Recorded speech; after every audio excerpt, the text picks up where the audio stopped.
I've just got off the phone with a £100,000 a year candidate. If I'm able to find him a new role because he's immediately available, I'm set to earn £15,000 as a recruitment fee, but I've got to move fast. In this video, I'm going to walk you through the step-by-step process that I'm going to take to not only get him a new role, earn me £15,000, but along the way, I'm going to book some meetings, get some vacancies, and sign some new clients, all just by speccing this one candidate out. So stick around to the end of this video and you're going to know exactly how to turn candidates into huge recruitment fees. My name's Ryan Reed and I've been a recruiter for nearly a decade. I've helped dozens of new recruiters make their first placement and scale their agency up to £10,000 per month. So let's get into it. Now, to get him a new position, I'm going to be using a technique called your MPC, which is your most placeable candidate. I don't like to do the traditional method of go and speak to a load of companies, get some vacancies off them and go and work those vacancies. I like having a product to sell. That's how I sell best. And I think that's how most of you will probably sell best. You're not going to clients trying to explain how good you are as a recruiter, what your experience is, what your contacts are. You're going to them with something that you think they are already in the market for.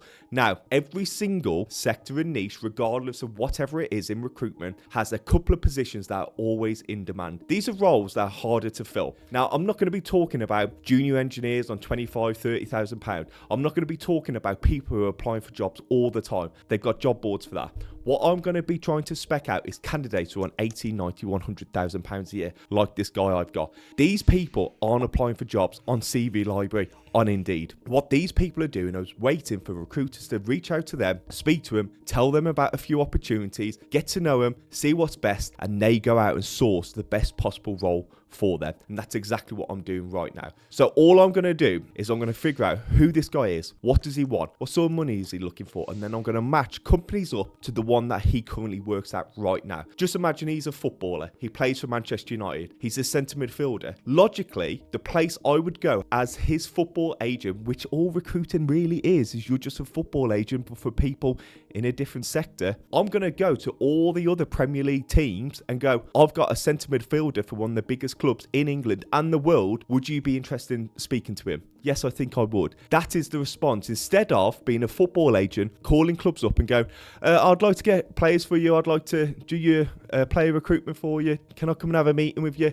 Go away, not interested. But when I go to them with a player that they are actually looking for, they are more than likely to pick up the phone, invite me in for a meeting, tell me all about their business, tell me what they're turning over, how many recruiters they use a year, how much money they spend on recruiters, and they're more than likely going to sign terms with me and start giving me some of those vacancies. And that's how I can turn one good candidate into tens of thousands in new business just from one candidate. That's all you need to actually get started with your recruiting business. You don't need to get a huge list of companies and start calling them up trying to book meetings and get vacancies off them. All you need is one most placeable candidate who you can then use to go and spec out to a wide range of different companies. And remember, this guy already works for a company, or he was a few days ago. All I need to do is figure out what are the similar businesses to them. I can use Google, ChatGPT, LinkedIn, any other sources just to find which are the similar business. Now, this guy works for a civil engineering company who do highways. So naturally, I'm going to draw a dot of like 40 to 50 miles around his house because that's about an hour's worth of travel. I'm then going to contact all the civil engineering companies in and around that 40 to 50 mile radius, and I'm going to tell them about this fella. I'm going to call him up and say, look, I'm representing a guy at the moment. He's a commercial manager. He currently does civil engineering. He's looking to move right now. He's based pretty close to you. He's on this amount of money. Would you be interested in seeing his CV? Maybe even potentially interviewing him? And then they go, yes, okay, I'd like to see the CV. Before I send the CV over, we haven't got any terms. And I need to know a little bit about your business, because if you do like him, I obviously have to sell your business to him as well. So why don't we actually just get like a 15-minute meeting booked in? You can tell me all about your business. I'll tell you all about him. And hopefully we can come together. And even if you don't have this candidate off me, Mr. Client, I can produce these types of candidates for you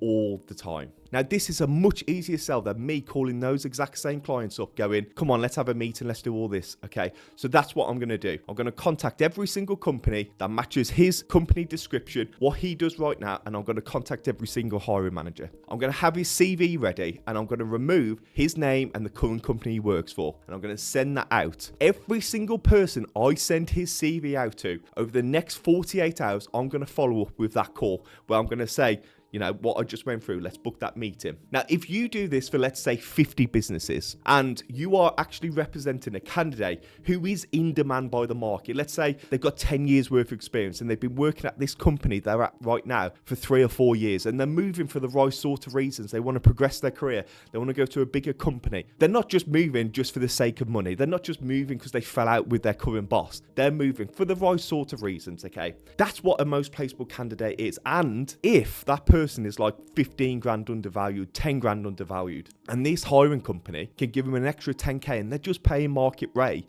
they've got a steal. They've got a really good deal there. So they're not going to mind paying you, the recruiter, 10, 15k to get this person. Now, if I reach out to 50 companies and I've got a real good candidate, more than likely, at least 5 of them are going to want to interview this person. And then probably another 5 are going to have a conversation with me and they're going to tell me about their business. So off the back of this one person, I could potentially book 5 interviews, book another 5 meetings, and probably sign 3 or 4 clients who are going to continuously give me vacancies, all off one candidate. All you need to do with this is a little bit of research into your sector and niche. Find out what the top paying roles are and find out what are the most in-demand roles, what are the hardest to fill roles, and then go and find candidates who fit that description. Get those candidates, tell enough people about it, and manage the interview process. Get terms of business signed before you send any actual information over, before you book the interview. That's all you need to do. From there, the interview is going to happen. You're going to make sure both parties get along. Did it all go well? Yes, it did. Fantastic. This is what he's looking for now.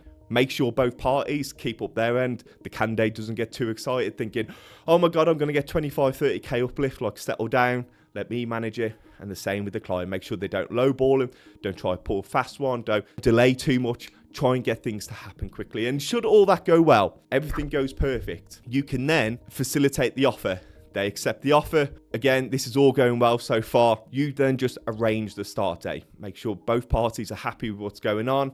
No issues with the contracts. They put their notice in, that type of thing. Then once this candidate starts, I'm going to send an invoice for £15,000 because I charge 15%. He's on 100k. Let's say he gets a 100k offer. I'm going to send an invoice on the first day once I confirm with the client, with the candidate, everything's good. 15k invoice sent over. Pay me in 14 days. Thank you very much. This is something I've done for nearly a decade now. It works time and time and time again. It's the easiest way to sign new clients. It's the easiest way to book meetings, get vacancies, and grow your recruitment business. This is what took me when I first started as a recruiter, and I was calling companies up going, can you give me a role? Can you give me this? Can you give me a vacancy? And it was such hard work. And then one day, a senior recruiter went, you've been doing that all along. Come and do this, my friend. Do this instead. I was like, okay. He sent out one email spec of my candidate and I booked 4 interviews in one day. And from there, my entire career changed. I went from struggling to do 5k a month to doing 15, 20k months. Just like that. From actually understanding how to identify key players in the industry, outreach to clients, how to perfect an MPC call. Now, here comes my pitch. If you would like a personalized approach, if you want to learn how to do this stuff properly, I'm going to drop a link in the description. I have a 90-day mentorship program. It's not just a series of videos with scripts, tutorials, software, all that sort of stuff. It's not just that, okay? And it's not just a group chat where you can share vacancies together, you can talk about problems or issues. Every Monday and Friday that you're in there, you're going to have a Monday sales meeting. You're going to say, this is what I'm going to do for this week. This is the KPIs. These are candidates I'm working with. This is what I'm doing this week. You are then, on a Friday, you're going to say, this is what I actually did this week. This is where I got with this candidate. This is where I got with this vacancy. This is how you go from zero knowledge or not billing as much as a recruiter to making 150, 200k as a recruiter. It's not good enough just to have a series of videos. You actually need to run this like a real sales process, and that's exactly how we run it in my mentorship program. Monday meeting, Friday meeting, back and forth in the group chat, collab on vacancies, share profits, make a lot of money. If you're interested, click the link below, book a free call, and we'll discuss it. Cheers.